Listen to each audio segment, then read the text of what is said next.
satisfação muito grande voltar à casa que já estamos, mas pelo menos na posição de conferencista, de expositor.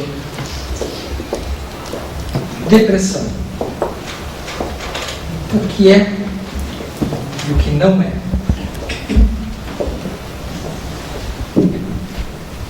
O que é? Doutor, há muito tempo eu já não sinto prazer. Já não tenho vontade de fazer as mesmas coisas, coisas que eu gostava de fazer. Satisfação em sair de casa, ir em determinado lugar, de encontrar amigos, de trabalhar. Falta de prazer. Prazer em tudo, não sinto prazer em nada. Coisas que eu tinha prazer antes. Sequer tenho prazer em me arrumar, tenho prazer na minha vida afetiva, e às vezes até tão difícil de dizer, mas tenho pouco prazer até de estar em família. Às vezes acontece de eu não ter problema nenhum. Se eu olhar em volta e tentar achar uma causa, achar um motivo do porquê que eu estou tão mal, eu não acho. O fato é que eu não sinto prazer. Além disso, o meu hábito alimentar já mudou.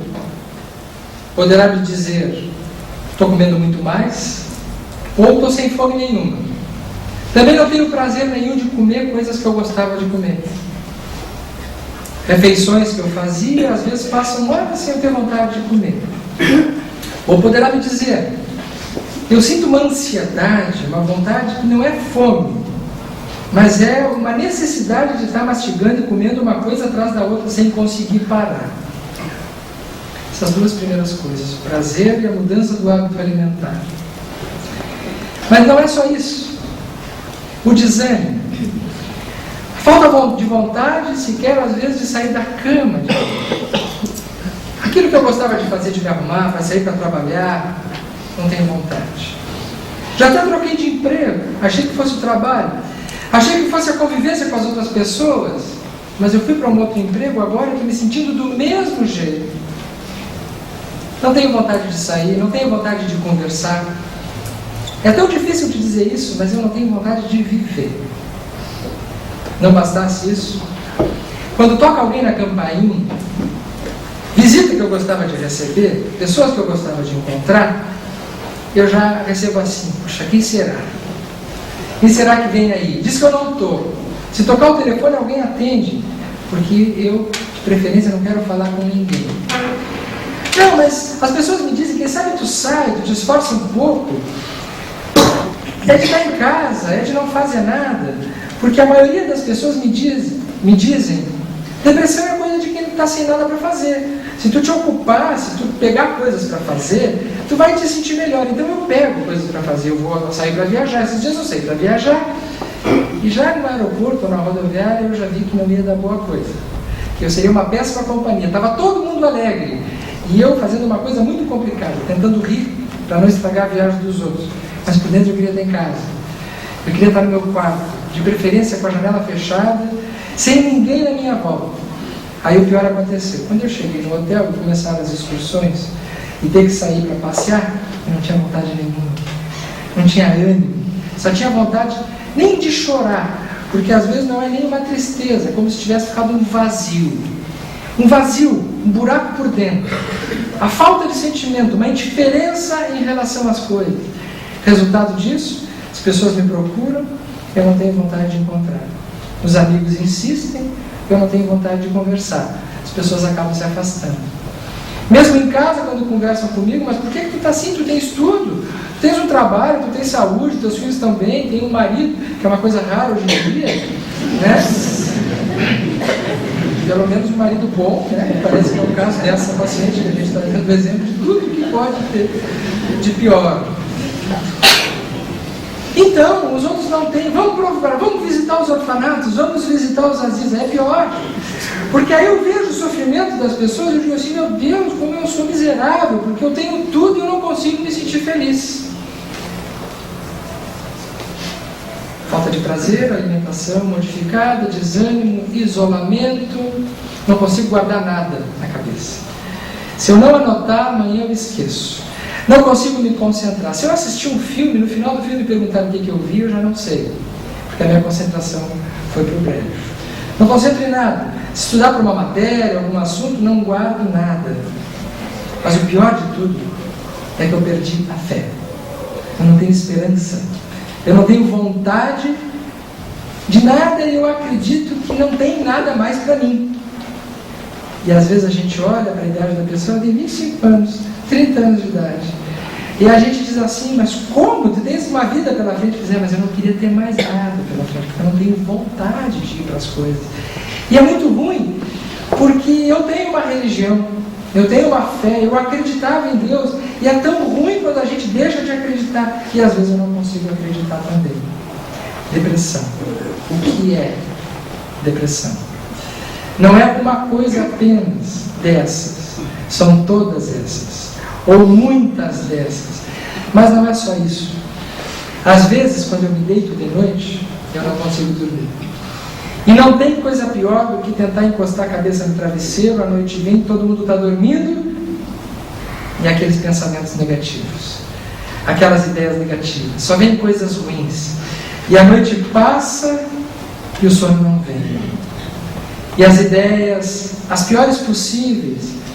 Muitas vezes eu sinto como se eu estivesse doente, já procurei os médicos, já fiz exames, não deu nada. Não aparece nada em exame, não tenho anemia, não tenho problema de tireoide, não tenho problema de estômago, não tenho nada. Mas eu me sinto doente. Às vezes é como se tivesse um chumbo no corpo. Não tenho vontade de ir para as coisas. Diria assim, é como se tivesse uma pilha descarregada. Perda total de energia. Às vezes quando eu tenho alguma coisa boa, aquilo me abastece um pouco, mas parece que não guarda. A energia vai embora, aquilo esgota. E a noite passa e eu não tenho vontade de levantar no outro dia. Às vezes eu penso que eu estou doente, que eu tenho uma coisa grave, parece que vai me acontecer alguma coisa ruim. Tem um tipo de pessoa que diz assim, eu tenho vontade de ficar na cama e não fazer nada. E tem uma outra que diz assim, eu não consigo parar. Eu não tenho vontade de fazer nada, mas eu não consigo parar quieto. E as mãos, esfregando uma mão na outra, o dia, parece que eu quero que o dia acabe o quanto antes para chegar ao final do dia, parece que é um dia menos. Mas o pior de tudo é que me vem na cabeça, que bom seria se eu morresse. Que bom seria se eu tivesse alguma coisa, não que eu vá tentar me matar. Esse ainda não é tão grave. Porque às vezes a pessoa diz assim, porque eu sou espírita. Agora, se eu não fosse espírita, eu não sei se eu já não teria feito alguma coisa.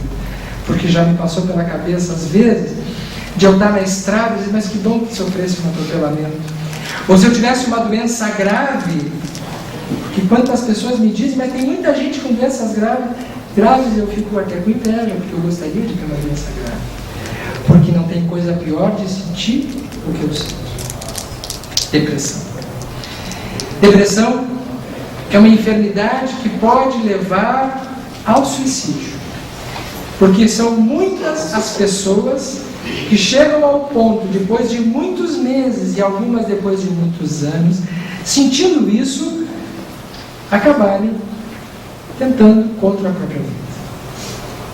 A grande maioria, a absoluta maioria dos casos de suicídio se devem a situações de transtornos depressivos, transtornos emocionais. A pessoa se suicida como uma forma de parar de sentir isso. E nós vamos abordar um pouco sobre isso, que é uma ilusão, porque na ideia de que a morte é o fim, dá a impressão de que a pessoa para de viver e para de sentir. Essa é a ideia da pessoa que se suicida, na maior parte das vezes. Só que a doutrina espírita nos explica que a morte tira o corpo físico e a pessoa continua existindo. Portanto, com tudo que está sentindo. Com o agravante de agora estando sem corpo, se vê numa situação ainda mais difícil, porque ela fica ligada ao corpo físico.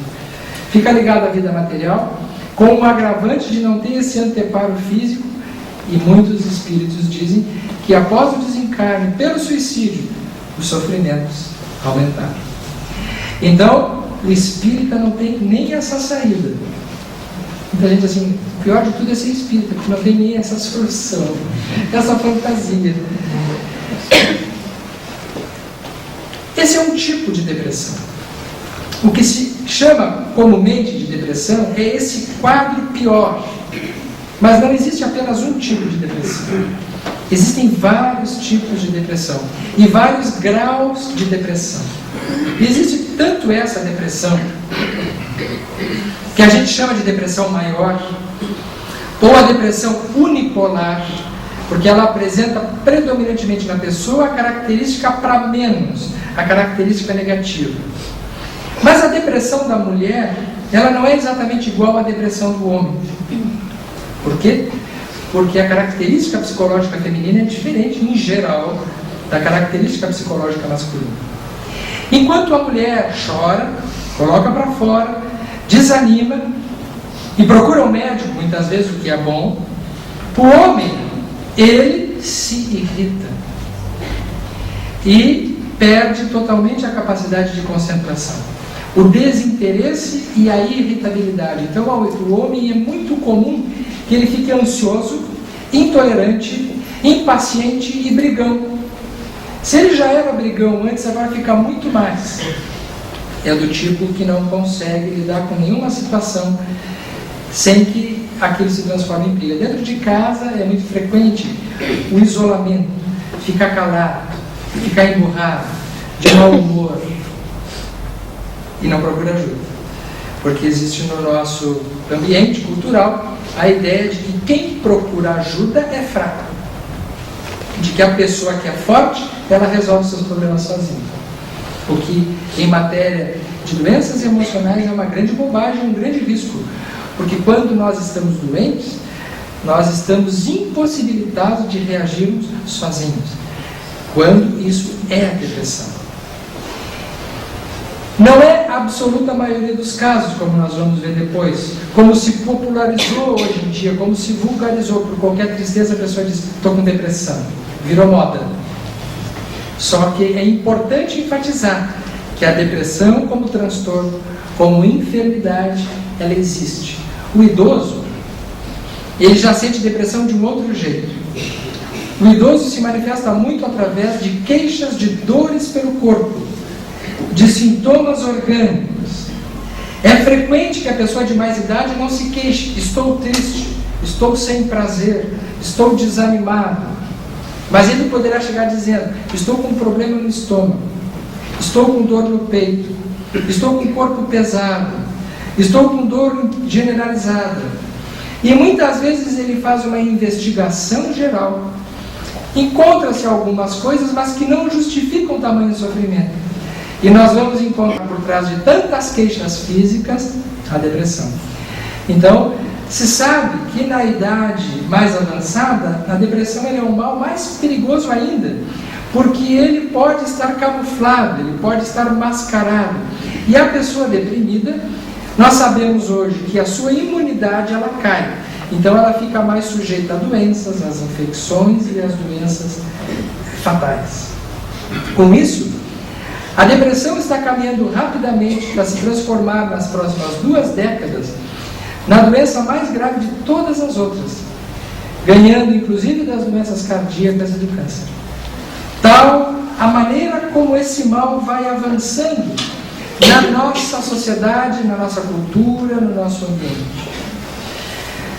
Doutor, na minha família não sou só eu depressivo. Todo mundo tem algum problema. Ou um é mais ansioso, a minha avó não saía da cama, ou tem um tio que se suicidou, ou tem alguém que tem uma doença parecida com depressão, porque eu tenho uma prima que não sai de casa porque tem medo de tudo, medo de passar mal, transtorno do pânico, que é o receio de enfrentar a vida, situações conhecidas, medo de se distanciar de casa. Muitas vezes nós encontramos o que a gente chama de comorbidade, a depressão associada a outra doença, a outra patologia, que são as patologias emocionais dos nossos dias. A doença depressiva e os transtornos ansiosos. As principais doenças da nossa atualidade. Mas, como dissemos, não existe apenas um tipo de depressão, tornando o assunto mais complexo um pouco. E eu estou trazendo devagarinho a questão de propósito, para que a gente entenda que não existe uma solução isolada para tamanho problema. Existem várias possibilidades dependendo de onde nós estamos situando a questão, de qual o problema que nós estamos tratando. Porque assim como existe a depressão unipolar, existe também a depressão bipolar. E o tratamento da depressão bipolar é diferente da depressão unipolar. Depressão unipolar é a primeira que nós falamos, mas na depressão bipolar, ela apresenta outros sintomas. Na depressão unipolar, na primeira que nós falamos, os antidepressivos são medicações que funcionam muito bem e que estão indicadas para que a pessoa consiga reagir e voltar a se sentir bem. Mas se a pessoa tiver depressão bipolar e tomar um antidepressivo apenas e isoladamente, ela pode piorar. Como é a depressão bipolar? Sucintamente. A pessoa pode apresentar todos os sintomas que nós falamos no início, mas ela já tem um histórico de instabilidade emocional. É aquela pessoa que começa as suas coisas e não termina. É aquela pessoa que não consegue dar acabamento na sua vida para as suas coisas. É aquela pessoa que desde pequena ou na adolescência, ela tem uma irritabilidade exagerada, uma instabilidade exagerada, uma ansiedade exagerada, costuma estar envolvida em confusões. Na família é aquela pessoa que é a problemática e que fica com essa fama piorando ainda porque os outros acabam confirmando ainda, né? Frequentemente ela apresenta outros transtornos associados, como transtorno do pânico, transtornos de compulsão, compulsão a compras, gasta mais do que ganha, está sempre no cartão de crédito, transtorno de pânico, de ansiedade, transtornos alimentares como anorexia, bulimia, compulsão periódica ao abuso de alimentos. A pessoa pode apresentar tendência ao consumo de substâncias, álcool, drogas e depressão. Esta situação não se pode dar antidepressivo para essa pessoa. Se ela tomar só antidepressivo, ela vai aumentar essa situação. Por que eu estou dizendo isso? Parece uma aula de medicina. Mas esse assunto ele é tão comum e ele está tão vulgarizado no nosso meio que é necessário que a gente situe a questão. Porque nós vamos vendo logo a seguir que outras coisas se precisa fazer, mas a primeira coisa que uma depressão precisa ter é um bom diagnóstico, para que ela tenha um bom tratamento. Porque eu sou de uma época, eu sou bem novinho, mas já faz tempo que isso aconteceu, em que se tinha medo e vergonha de consultar qualquer profissional da área de psiquiatria e psicologia. Assim como se tinha medo e vergonha de se ir no centro espírita. Porque a pessoa, quando vai no cardiologista, ela fala para todo mundo. É chique ir no cardiologista. Tem um problema de coração, você não tem coisa mais legal do que um problema de coração.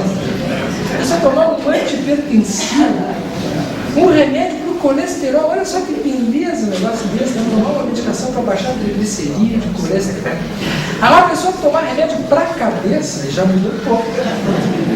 É sinal que tem alguma coisa que não está funcionando lá bem dentro da cabeça dela, né? Então isso é coisa que a gente não comenta. Até bem pouco tempo atrás era quase um tabu, era quase um mito. Era a mesma coisa da pessoa que tinha que fazer tratamento espiritual no centro espírita porque estava com um obsessor, né? Esse era do pior tipo, que além de louco era perturbado. Então pegava mal total. Como se nós todos não fôssemos um pouco mais ou um pouco menos disso. Então se tinha vergonha, a pessoa não ia. Eu falei da diferença de homem para mulher. Uma das diferenças importantes que a gente vai aprendendo à medida que vai trabalhando com o ser humano é que a mulher tem bem menos constrangimento de procurar ajuda do que o homem, né? Então a mulher, ela preenche as consultas psicológicas, as consultas médicas e a busca de ajuda espiritual. O homem normalmente não vai. Ou quando vai, ele vai depois quando ela leva. Porque É frequente alguém ligar para a gente assim: doutor, eu quero marcar uma consulta. Pois não. É para a senhora? Não, é para o meu marido. Já sei. Mas ele quer ir? Agora ele concordou. Quando a pessoa diz assim, agora ele concordou, significa que já tem pelo menos uns 5 anos de uma tragédia de vida, em que a vida foi quase para o espaço e só se mantém juntos por graça divina. Ele concordou aí. Então, assim como o homem, quando era pequeno, era a mãe que levava na consulta, depois que ele casa, é a esposa que leva. E aí, então, ela entra junto com ele, né? Quando ela vai, é engraçado que na sala de espera o homem levanta e ela fica sentada e diz assim. Quem disse? No telefone a mulher já adianta, assim, antes dele entrar, já vou lhe dizer assim, e conta tudo no telefone. Ele não vai lhe dizer, ele não vai contar que tem isso. Está anotando? Vai falando que o homem não vai falar. Aí então, quando ela tem uma tentativa assim, de deixar ele à vontade, assim, aí ele olha para ela e diz assim: entra. E aí, ela pode entrar no outro? Tipo, pode, eu assim. E quem vai falar mesmo é ela.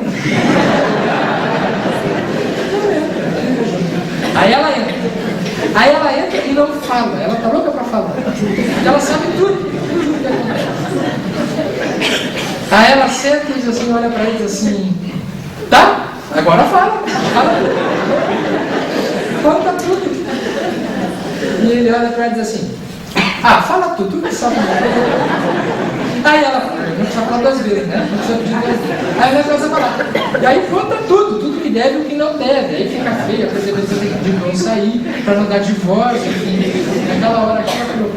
Mas tudo isso para dizer que como é difícil, às vezes, a pessoa admitir que está com um problema, que está com uma dificuldade, que está precisando de ajuda. E nós sabemos que os homens se suicidam 4 vezes mais que as mulheres. Existe uma estatística que mostra que as mulheres têm o dobro de depressão que os homens. Mas é uma estatística duvidosa. Por quê? Porque nas mulheres é detectado. Porque há a queixa, há a busca de ajuda, e o homem não. Por que o homem se suicida 4 vezes mais? Algumas possibilidades. Uma delas é que o homem sofre calado por muito tempo. E quando ele não aguenta mais, ele termina com a história de uma forma agressiva. A forma de suicídio do homem normalmente é uma forma violenta. Os homens normalmente se suicidam por arma de fogo, por enforcamento. E as mulheres normalmente por envenenamento. O que faz com o envenenamento que dê tempo, muitas vezes, de buscar ajuda. Mas no enforcamento com armas de fogo não dá tempo. Então as mortes dos homens, elas normalmente são fatais, as tentativas de suicídio. Então, nós vemos que estamos diante de um problema muito grave, de uma situação muito grave. O que existe por trás do que realmente é depressão? Existe uma estatística alarmante. Pessoas que já muitas vezes desde pequeno apresentam características desse mal. Em famílias que têm outras pessoas que já apresentam esse mal. Então nós vemos que os espíritos, quando nós reencarnamos numa determinada família. E nós muitas vezes vamos desenvolver nessa família as situações, passar por determinadas coisas e termos determinados males, como algumas doenças, que geneticamente já está predisposto pela tendência hereditária a nós desenvolvermos ou não. É por isso que muitas vezes uma família inteira tem depressivos. São espíritos que já vêm ligados de outras encarnações e que precisam passar por experiências semelhantes. Não para permanecer em depressão e com a doença o resto da vida, mas para lutar contra esse problema, muitas vezes durante a vida toda, aprendendo através dessa experiência a valorizar todos esses estados anteriores, como o prazer, o ânimo, a disposição, que nessa encarnação, às vezes, a pessoa sozinha, em muitos momentos, ela não consegue. Então, Inicialmente, e dando continuidade a esse primeiro momento, eu gostaria de dizer o seguinte: não há vergonha nenhuma em uma pessoa ter depressão. Gostaria de dizer bem alto, em bom tom, que espírita tem depressão. Que espírita pode ter depressão. Assim como pode ter hipertensão, como pode quebrar a perna, como pode ter problema de tireoide, como pode ter anemia, como pode ter câncer, e como pode ganhar a loteria também, né? Se jogar. Mas pode ter depressão. É um mito a ideia de que a pessoa, frequentando o centro espírita ou trabalhando no centro espírita, ela está imune à depressão. Não. Né? São coisas diferentes. A depressão como doença, ela pode se estabelecer mesmo a pessoa sendo um trabalhador exemplar da doutrina espírita. Mesmo sendo. Isso é tão necessário dizer, porque às vezes se cria uma certa confusão de que parece que a pessoa não está se esforçando o suficiente para estar bem. Se ela realmente estiver com depressão, ela não consegue. E ela precisa de tratamento. Precisa de tratamento como precisa de tratamento para qualquer outro problema de saúde. Então, assim, apenas o tratamento espiritual nesses casos não resolve. Ela precisará ter acompanhamento médico e acompanhamento psicológico para conseguir sair daquele estado. Depois nós vamos ver que as pesquisas mostram que as pessoas que têm uma atividade espiritual, elas se recuperam mais rápido. Que elas ficam menos tempo tomando medicações e tomam doses menores. Isso é verdade. Que o atendimento espiritual e a dedicação espiritual diminuem muito o índice de depressão e da gravidade das depressões. Mas fato que a pessoa poderá ter também essa depressão. Buscar ajuda médica. Muito cuidado com a vulgarização do que hoje em dia nós temos, infelizmente, como uma tendência generalizada das pessoas pegarem receitas sem passarem por avaliações. Porque conhecemos pessoas tomando determinados antidepressivos por 10 anos na corrida. A mesma dosagem. Porque um dia um médico deu e ela continuou conseguindo a receita. Hoje a gente sabe que a fiscalização está mais fechada, mas as pessoas continuam tendo facilidade de acesso ao uso de medicamentos. E hoje nós vivemos então um outro problema, que é a medicalização, o uso indiscriminado de medicamentos. Porque por mais que a depressão seja um mal verdadeiro, nós precisamos dizer que provavelmente está havendo um exagero nas estatísticas. A esquizofrenia, por exemplo, ela atinge entre 1% e 2% da população. Os transtornos obsessivo-compulsivo, déficit de atenção, atingem mais ou menos essas marcas. E a depressão se estima que já atinja em torno de 30%, podendo chegar a 50% da população. Tem alguma coisa errada aí. Sob o ponto de vista de doença psiquiátrica, essa estatística, ela provavelmente está juntando pessoas que estão tendo outras coisas, que estão chamando de depressão. E na verdade não é depressão.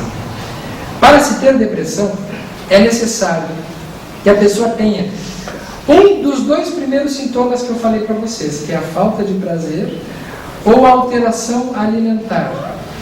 Durante pelo menos mais de 2 semanas seguidas e de preferência por vários meses, com mais 5 dos outros sintomas continuadamente.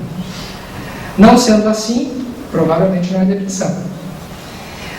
Se a pessoa tiver um motivo, se a pessoa tiver uma causa externa na sua vida, por exemplo, se a pessoa teve um desencarne na família, ela está passando por um luto, ela vai apresentar todos esses sintomas. Perdeu alguém, como a gente diz, alguém desencarnou. Então ela vai apresentar esses sintomas. Isso não é depressão, isso é luto.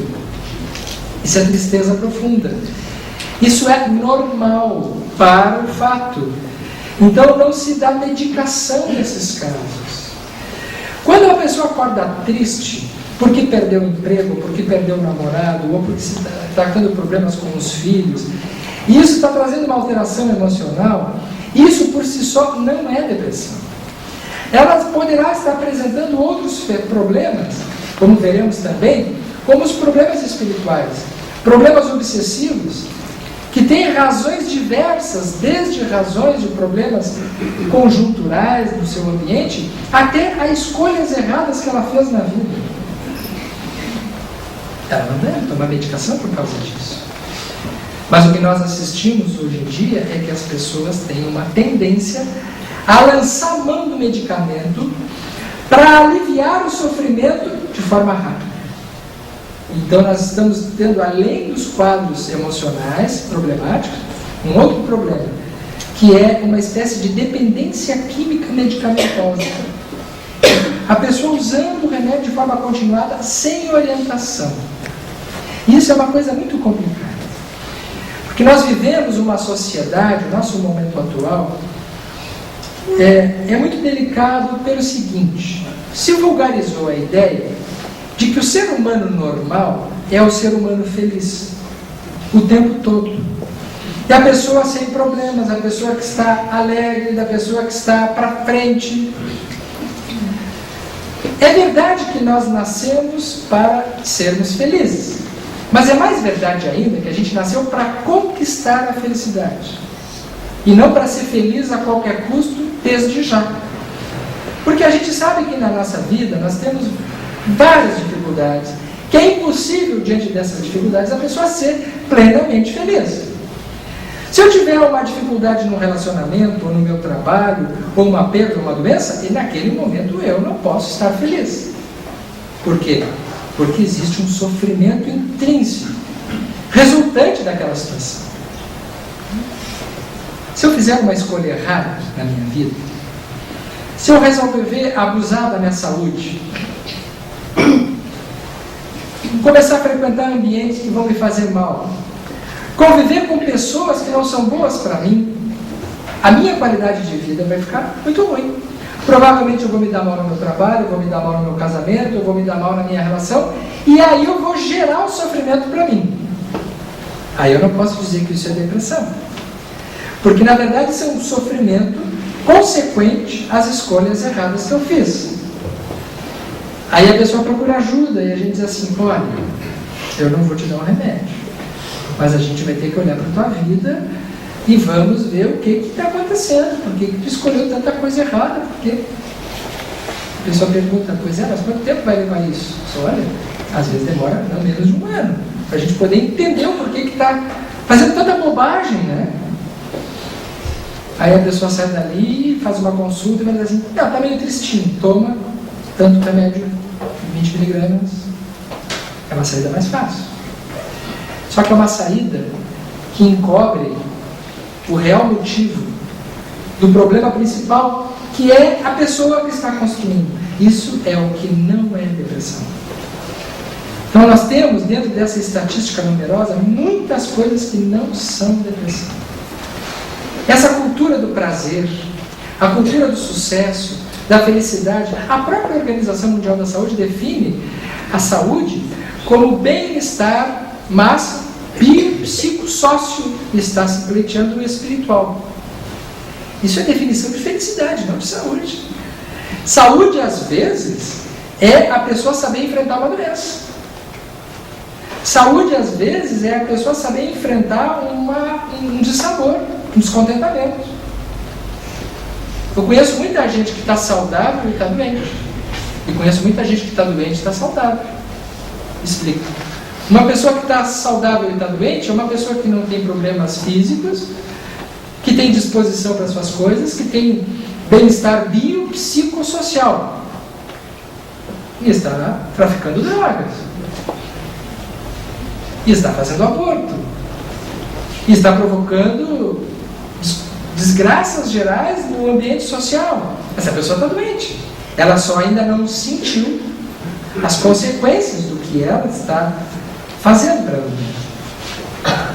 E conhecemos pessoas que estão muitas vezes com limitações físicas gravíssimas, dando exemplos de dignidade humana, que estão produzindo obras, que estão produzindo exemplos positivos. Então existem doenças que são verdadeiras formas de tratamento, em que a pessoa, através dela, ela se enobrece e cresce. E existem tratamentos que são formas de doença, em que a pessoa encobre o seu potencial, as suas dificuldades, e através daquilo ela vai permanecendo indefinidamente num estado intermediário. Existe o que a gente chama hoje da psiquiatrização da tristeza. As pessoas não suportam, não se tolera sentir tristeza. E, no entanto, a tristeza, ela tem um papel fundamental na nossa vida. Existem pesquisas que mostram que as pessoas que estão sempre alegres, sempre está tudo bem, são pessoas normalmente superficiais e despreparadas. Porque são pessoas que não conseguem enfrentar dificuldades. Se a pessoa estiver tudo muito bem na sua vida, isso nós podemos olhar para a nossa própria vida. Se nós estivermos bem financeiramente, bem materialmente, bem, a gente fecha os olhos para o que não está bem no mundo. E tem gente que vive assim, né? Tem gente que diz assim, não me fala de problema, não me diz nada ruim. Isso é um exagero, né? Porque se por um lado é importante a gente buscar o nosso bem-estar, a nossa felicidade, a nossa saúde, o que é saudável, o que é uma conduta natural, por um outro lado, é um sintoma a pessoa não tolerar momentos de dificuldade. Porque quem de nós não tem momentos de dificuldade? Quem não teve uma doença na família? Quem não teve um problema de relacionamento com um filho? Ou com um marido, ou com um namorado, ou com um amigo no trabalho? Se a gente tem um desentendimento com alguém, não é possível chegar de noite, encostar a cabeça no travesseiro e dormir como se nada houvesse. Isso seria um sintoma. A gente deita pensando naquilo e às vezes acorda pensando naquilo. Sabe por quê? Porque não há maneira de resolvermos uma situação que não está bem se não estivermos ocupados com ela. Então, as doenças, as tristezas, elas têm também uma função. Uma das últimas pesquisas da Scientific American, que é uma revista muito reconhecida internacionalmente, mostra que pessoas que já passaram por depressão e que conseguiram sair da depressão, tendo trabalhado aquele estado emocional, elas são pessoas, em comparação com pessoas que não tiveram depressão, pessoas que têm mais profundidade, porque passaram a entender outras pessoas que já tiveram o mesmo problema. Uma pessoa que passa por um problema profundo, uma tristeza, ela tem condições de entender as tristezas dos outros. Se a pessoa nunca passou por tristeza nenhuma, ela tem uma compreensão intelectual, mental, do que deve ser o sofrimento, mas ela nunca sentiu aquilo. No momento que o indivíduo sente uma dificuldade, é somente ali que ele pode dizer, eu sei o que tu está passando, porque eu passei. Eu sei como dói. Isso se chama de empatia. Empatia é a nossa capacidade de saber qual é a necessidade do outro, porque nós entendemos o outro na posição do outro. E isso só é possível se eu já estive lá. Então, essa cultura do êxito a qualquer custo, do sucesso a qualquer custo, da felicidade a qualquer custo, cuidado. Cuidado com os remédios que prometem felicidade plena. Não é para isso que a pessoa tem que fazer um tratamento. Os tratamentos, eles existem para a pessoa se equilibrar. Mas é necessário que ela faça um olhar para dentro também, para encontrar as suas motivações, as suas razões internas. Por trás de muitos desses acontecimentos chamados depressivos, existem situações da vida da pessoa que não foram bem trabalhadas. Situações da infância, situações bem recentes, situações atuais. É impressionante como as pessoas têm dificuldade de olhar para os seus problemas. O ser humano tem uma capacidade muito sofisticada de fugir dos problemas, de não enfrentar, de deixar para depois. É que nem dieta, né? Segunda-feira eu começo, né? Segunda-feira eu começo a dieta. E é lá aproveitar, né? Mas se der um feriado na terça, aí olha já a dieta da segunda, aí só na quarta, quando é meio de semana, deixa para a segunda que vem. E assim, nós temos uma tendência a adiar as coisas importantes que nós precisamos fazer nas nossas vidas. Então, o Espiritismo, ele nos aponta não para uma vida de sofrimento. Não é isso que a doutrina espírita nos mostra. O Espiritismo não aplaude uma pessoa que permanece na dor, não é isso. Mas o Espiritismo é uma doutrina que nos situa no sentido de que a nossa vida na Terra é uma vida de busca de estados melhores, mas de enfrentamento dos estados piores. E no momento que nós entendemos que alegria e tristeza são dois lados da mesma moeda, e que nós precisamos vivenciar continuamente esses estados, em determinado momento a vida está nos sorrindo e nós somos mais felizes, mas em outro momento a vida é que nem a noite, ela perde a luminosidade e nós temos que mergulhar nesses estados.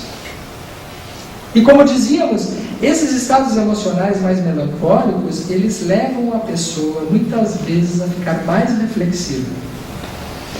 É frequente que pela primeira vez na vida a pessoa pare para pensar nas suas reais situações.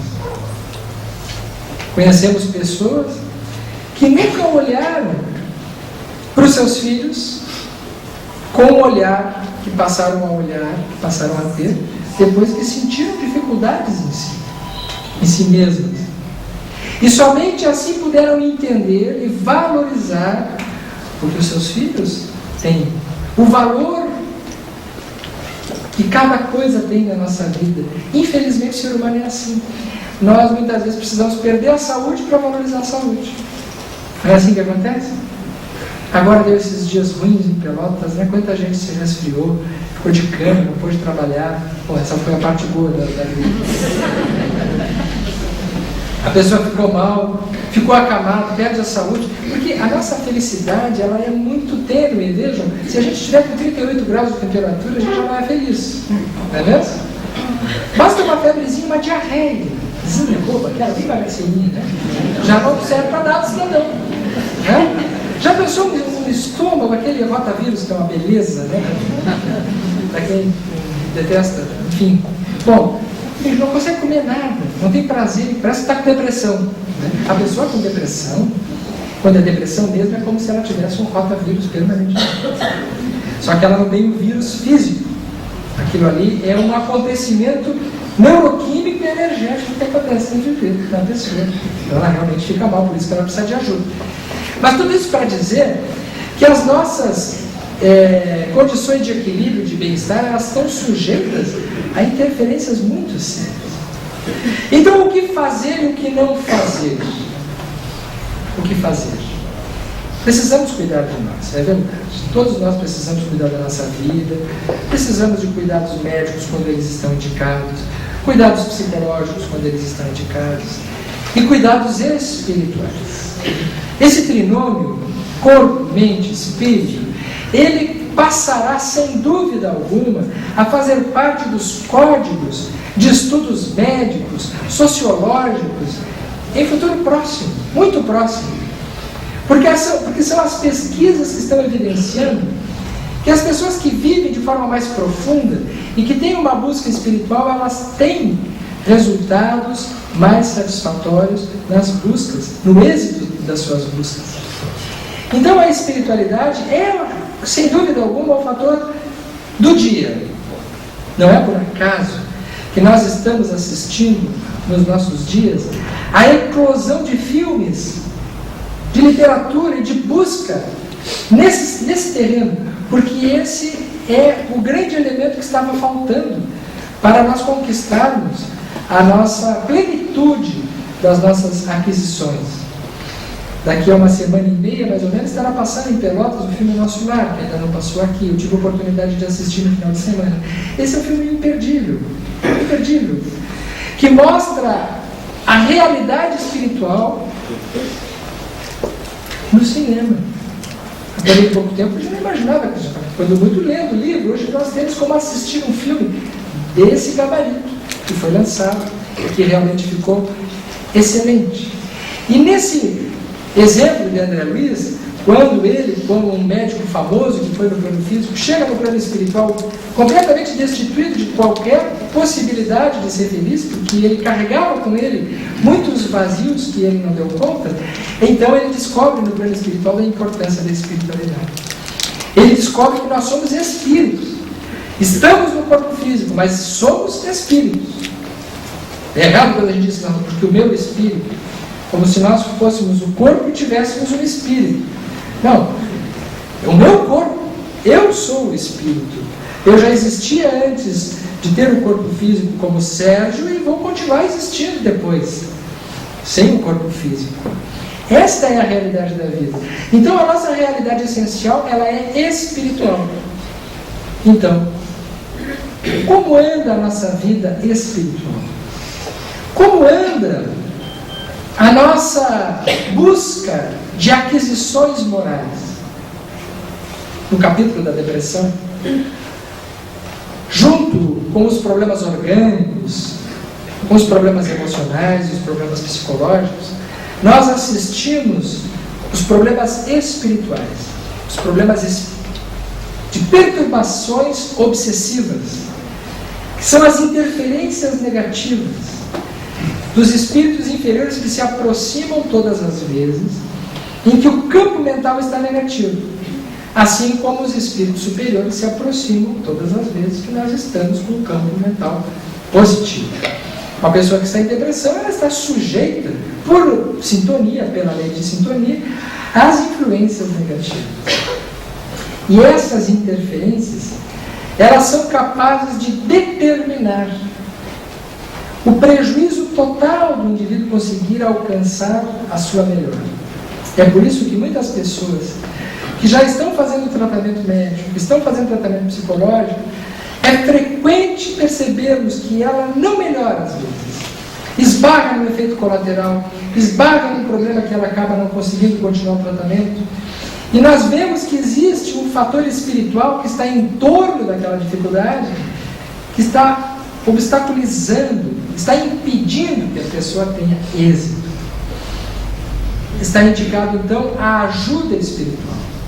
Quando nós estamos com um padecimento, quando nós temos um problema, seja ele qual for, a frequência numa casa espírita, a oração, a melhoria dos nossos pensamentos, possibilita uma rede de ajudas espirituais, que vai favorecer a melhora do nosso campo vibratório, onde nascem todos os males, aonde estão inclusive as raízes profundas das depressões, as raízes profundas das patologias principais. Estão nos refúgios do nosso perispírito, que é a nossa matriz energética, e se manifesta no corpo. Então, quando nós estamos recebendo passe, quando nós estamos agora, nesse momento, falando sobre esse assunto, nós estamos vibrando numa faixa de onda superior. E acontece frequentemente num centro espírita verdadeiras cirurgias espirituais, verdadeiros atendimentos espirituais. Não é por acaso que a pessoa, depois que começa a frequentar o centro espírita, às vezes volta para a consulta e diz assim: puxa, mas agora sim eu comecei a melhorar. Tinha melhorado um pouco, mas agora parece que a coisa andou. E aquilo se descortina. O que foi que melhorou junto? Melhorou a rede de sintonias, de companhias espirituais. Às vezes espíritos muito inferiorizados, muito adoecidos, muito doentes, são afastados. Nessa que é uma verdadeira tarefa de desobsessão, muito necessária para os dias de hoje. Eu digo para vocês, dificilmente na nossa vida, não é preciso ter depressão do tipo que a gente falou, dificilmente a gente consegue estar bem, equilibrado, na maior parte do tempo, se nós não tivermos algum recurso de espiritualidade. As pessoas que frequentam o Lar Fabiano de Cristo sabem disso. A diferença que faz no momento que nós temos o compromisso. E esse é um outro ponto fundamental. E as pessoas às vezes não têm um compromisso. a não ser o compromisso da melhora transitória. Então a gente encontra muita gente assim que são aqueles indivíduos que fazem mais uma espécie de test drive, assim, né? Que a pessoa vai no centro espírita para fazer um test drive, ela, assim como vai numa concessionária para experimentar o carro, ela experimenta e depois vai para outra, né? E não compra nunca. A pessoa vai no centro espírita, depois volta, vai lá, faz um testezinho, né? Mas nunca assume aquele compromisso. Hoje nós vivemos as relações test drive, vocês já viram também? Relações afetivas test drive. Se chama de ficar, né? A pessoa fica fim de semana com um, outro fim de semana com outro, test drive, vai testando, vai indo, não fica com ninguém. E vai se criando, gente, vai se criando uma coisa muito importante, que é a carência afetiva. Carência afetiva, que está na base de muitas ocasiões que parecem ser depressão e não são. Vamos dar um exemplo. A pessoa não buscou ainda profundamente mudar a sua vida. Então ela quer resolver a sua vida e ser mais feliz. O que ela faz para isso? Ela quer ir para um emprego melhor, quer encontrar alguém legal. Geralmente quer encontrar alguém legal na noite. E encontrar alguém legal na noite, olha, eu acho que existe. Eu acho que existe. Tem gente legal em todos os lugares. Agora, existe uma chance muito grande de errar. Porque na noite, está todo mundo pintado, fantasiado e bêbado.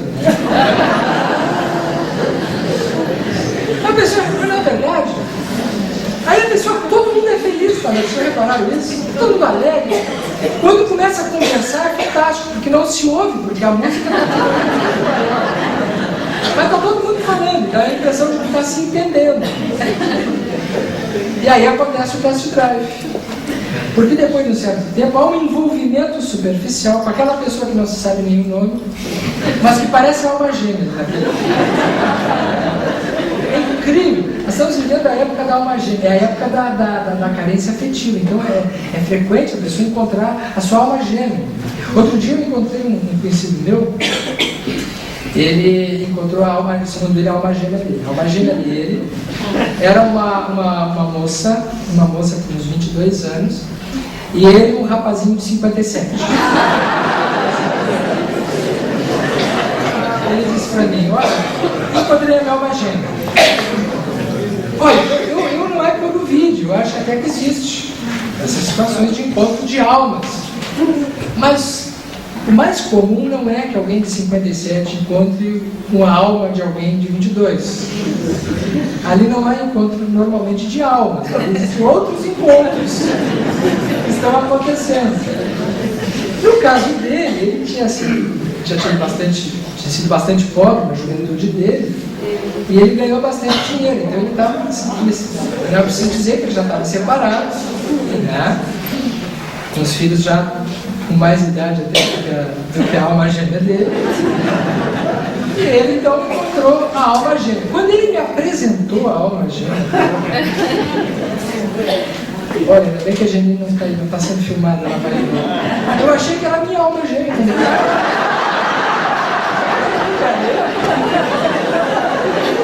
Olha, eu vi uma alma gêmea da casa dele. Que beleza!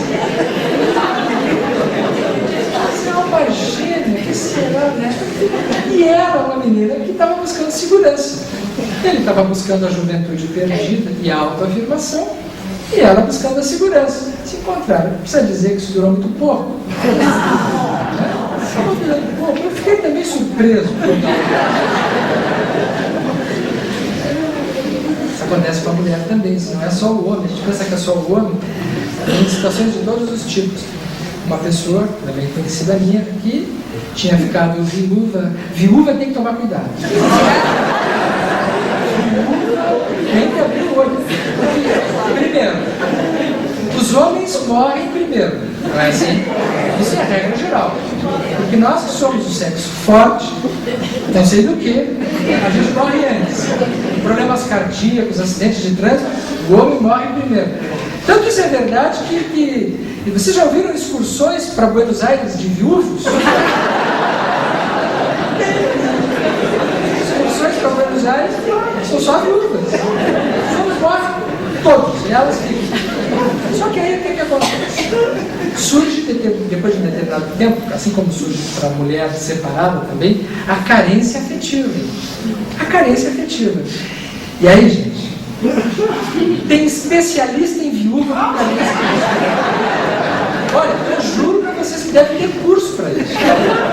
Porque aparece cada cara diplomado em cantar viúva. Ela está carente. Ela está lá com 50 e aparece a alma gêmea de 30. Ele é o próprio Dom Juan. Não precisa olhar muito para ver assim, porque ele é diplomado, ele tem um papo bom, ele chega falando exatamente para ela o que ela está precisando ouvir. Coisa que o falecido nunca falou. Ele faz tudo para ela, é incrível. Ela se apaixona. Teve uma conhecida minha que aconteceu isso. Todo mundo estava vendo no que ia dar. E ela estava orgulhosa, porque ela tinha 50 e poucos e ele tinha 30. Repito, isso pode acontecer também de ser relações. Eu conheço pessoas que vivem bem desse jeito, mas não é a regra. E às vezes é preferível a gente jogar a regra para não ter chance de errar. E o que acontece? Ela estava com ele e ela estava exibida, não é aquela fase que está boba, porque ela vai ficar boba e burra também. Emburrece, dá uma crise de apagamento mental, e a pessoa não consegue ver, fica cega. Ele estava na cara, porque ela começou a pagar todas as despesas dele, e ele foi ficando, né? Foi ficando. E um dia ela falava nele pra mim e tal, e eu estava tentando não dizer nada, eu sou espírita, então eu não chocar, mas meu espiritismo foi até um certo ponto, até um dia que ela chegou pra mim e disse assim: pois é, eu não sei o que ele viu em mim, se ele viu a tua carteira, pô. Aí ela ficou de mal comigo. Eu era um grosso, que eu não era espírita, que me tinha decepcionado. Como que o espírita ia pensar uma coisa dessa?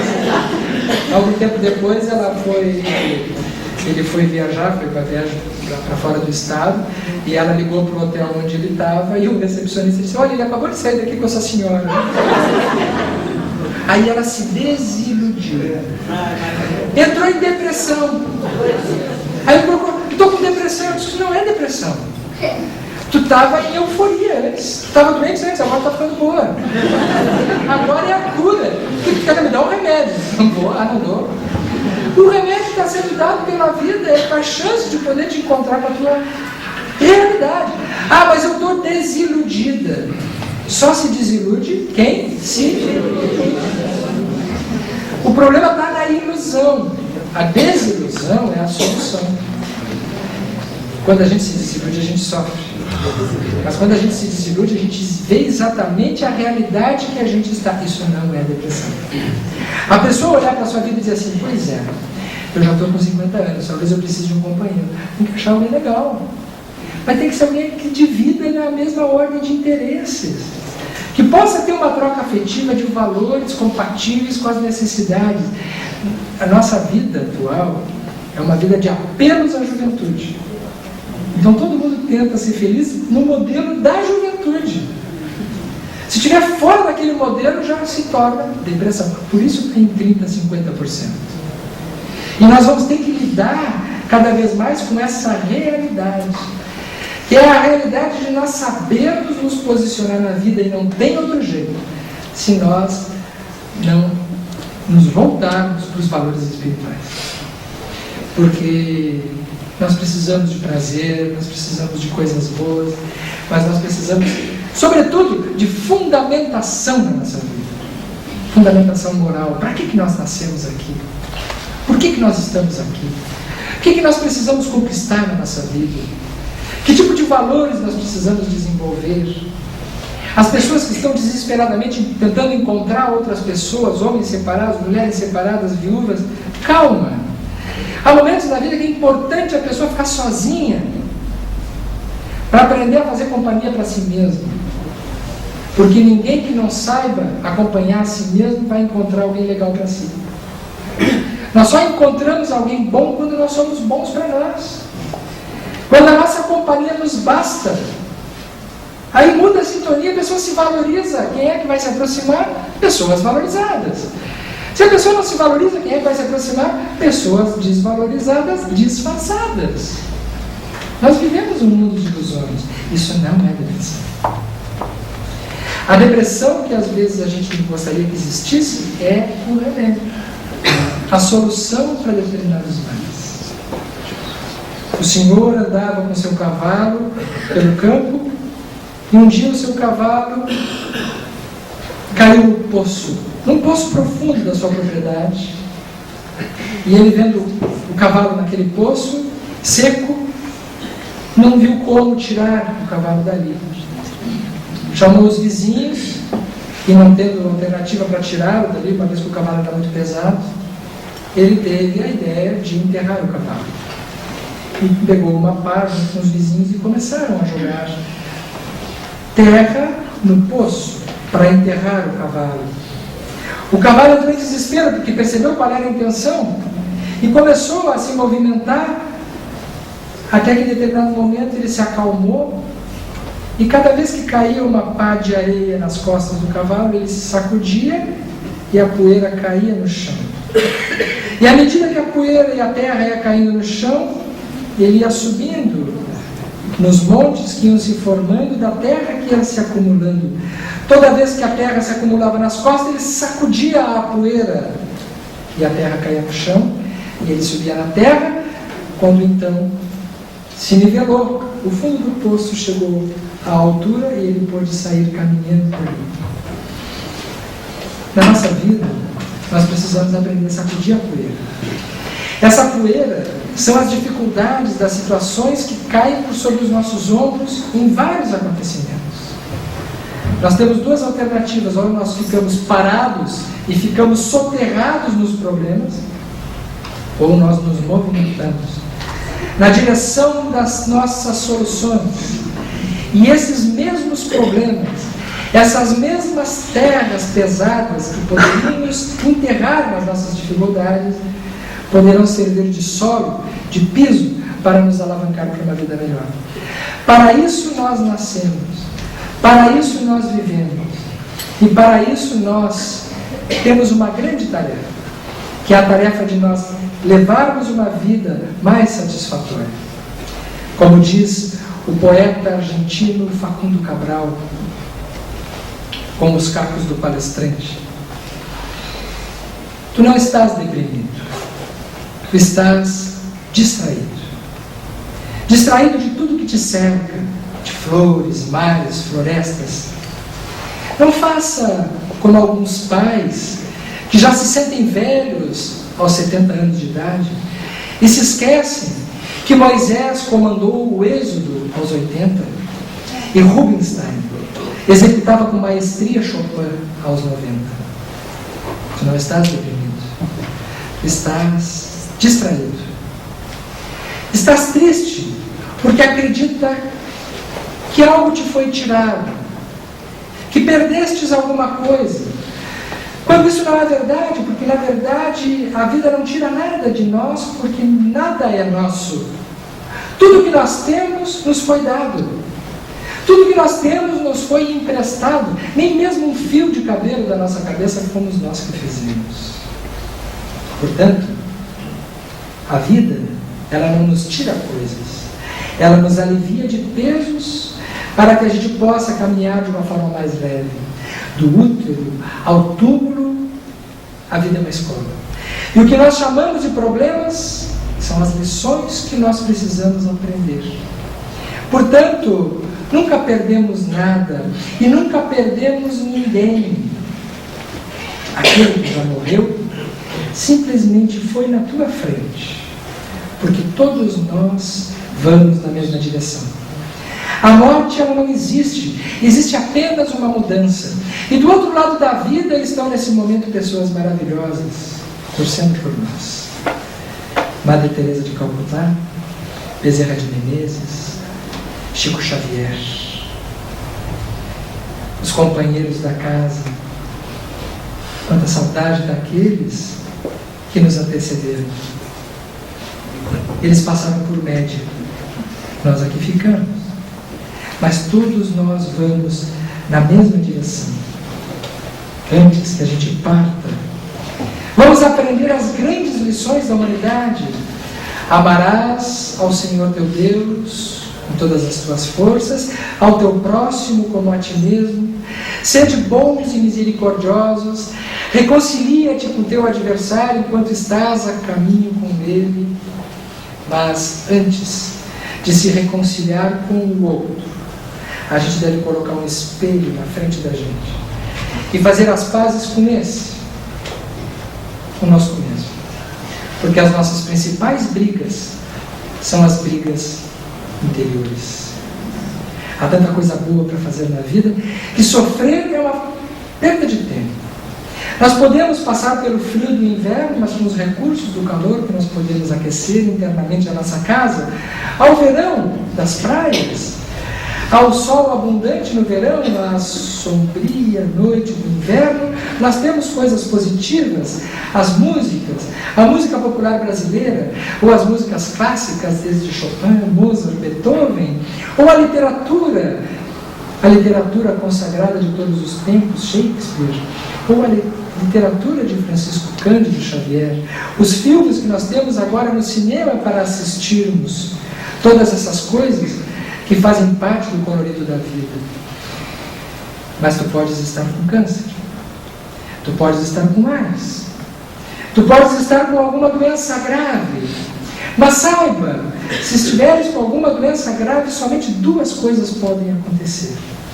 Numa, a doença vence, e isso não é de todo ruim, porque se a doença vencer, tu vais para o outro lado da vida, e não vais precisar mais que comerei, que beberei, que vestirei, como resolvo esse problema amanhã, porque todas essas situações estarão solucionadas instantaneamente, graças à tua evolução, como daqueles que te antecederam. Mas também poderá acontecer que tu venças a doença, o que é muito provável, porque a vida é generosa. E com os recursos que nós temos hoje, essas doenças que citamos têm tratamento e têm soluções, do câncer à depressão. Então tu poderás ser mais humilde, poderás ser mais simples, poderás retornar à vida com possibilidade de ajudar aos outros e ser mais feliz. Tu não estás deprimido, tu estás desocupado. Te ocupa da criança abandonada, e essa criança talvez possa ser sócia do teu filho no futuro. Te ocupa do idoso, há tantos idosos precisando de ajuda, e quando tu chegares na tua vez, outros te auxiliarão. Deus nos dá a oportunidade de silenciosamente fazermos o bem. E o bem, ele é a maioria no universo. A gente não acredita nisso. Mas o bem é a maioria, mas é silencioso, nós não percebemos. Uma bomba nesse momento chama mais atenção do que os milhões de carícias que estão alimentando a vida. E Deus nos ama tanto. E Deus te ama tanto, que se Ele tivesse uma geladeira, a tua foto estaria colada nela. Se Ele tivesse uma carteira, a tua foto estaria dentro dela. Todas as vezes que tu queres falar com Ele, Ele te escuta. Ele te manda flores em cada primavera. Ele poderia viver em qualquer ponto do universo, mas não. Entre os mais belos recantos da sua morada, das mais distantes galáxias inexploradas, Ele escolheu o teu coração. Forte abraço a todos. Muito obrigado.